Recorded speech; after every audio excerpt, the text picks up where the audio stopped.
फ़िलहाल लॉकडाउन की शर्तों में कोई ढिलाई नहीं दी जाएगी।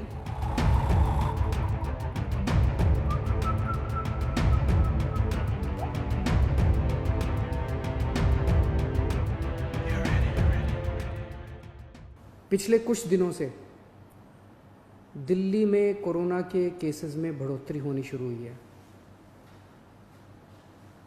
हमने टेस्ट भी ज़्यादा करने चालू किए हैं। पिछले कुछ दिनों में हमने काफ़ी टेस्ट किए हैं दिल्ली के अंदर,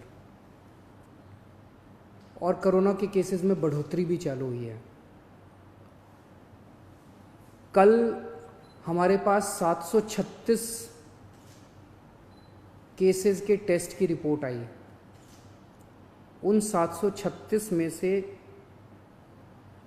186 कोरोना के मरीज़ निकले, यानी कि 25% लोग कोरोना के मरीज़ निकले। 186 तो काफ़ी ज़्यादा है।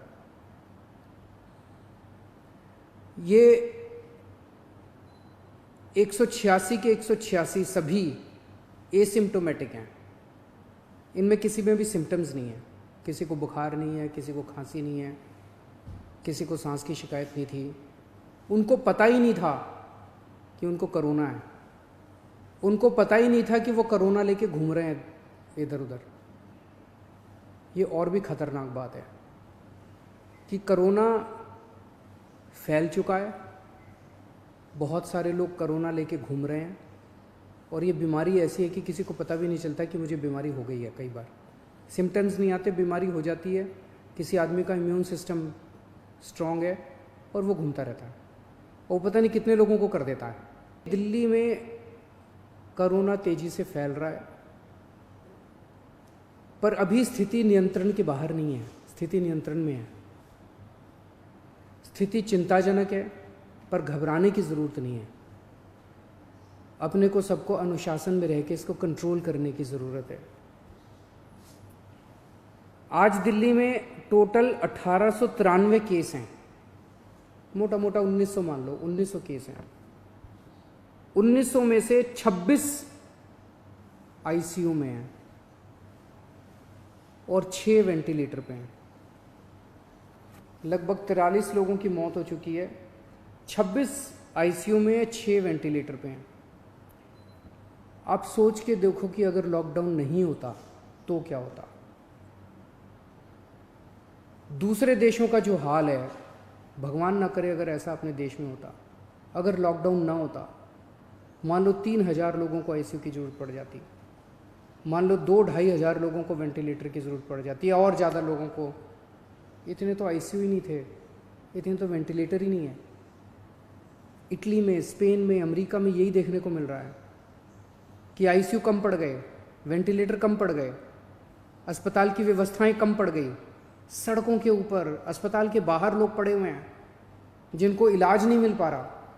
अगर लॉकडाउन नहीं होता तो स्थिति ऐसी हो सकती थी। लॉकडाउन की वजह से केसेस कम हैं फिलहाल।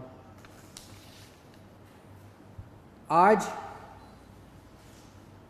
दिल्ली में पूरे देश की 2% जनसंख्या रहती है, लेकिन पूरे देश के जितने कोरोना के मामले हैं उसका 12% मामले कोरोना के दिल्ली में हैं।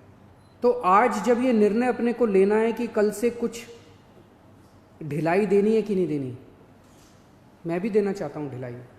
इतनी सख्ती बड़ी मुश्किल हो जाती है।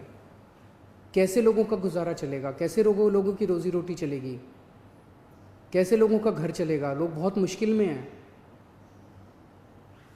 बच्चों के स्कूल बंद हैं। हम भी ढिलाई देना चाहते हैं, लेकिन ढिलाई देना बड़ा आसान है। और ढिलाई दे दी और स्थिति बहुत ख़राब हो गई, और उसके बाद अगर आईसीयू कम पड़ गए, और अस्पताल के बेड कम पड़ गए, और वेंटिलेटर कम पड़ गए, और ऑक्सीजन कम पड़ गई, और पता नहीं कितनी अगर जानें चली गई, तो हम कभी अपने आप को माफ़ नहीं कर पाएंगे।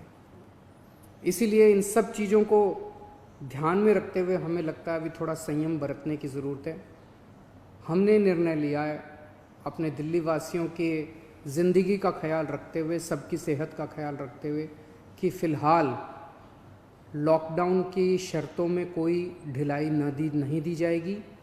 एक हफ्ते के बाद फिर से हम सारे एक्सपर्ट्स के साथ बैठ के, सबके साथ बैठ के इस पे दोबारा इसकी असेसमेंट करेंगे और अगर ज़रूरत पड़ी तो उसके बाद ढिलाई दे सकते हैं। लेकिन फ़िलहाल दिल्ली में किसी तरह की कोई ढिलाई नहीं दी जा रही है।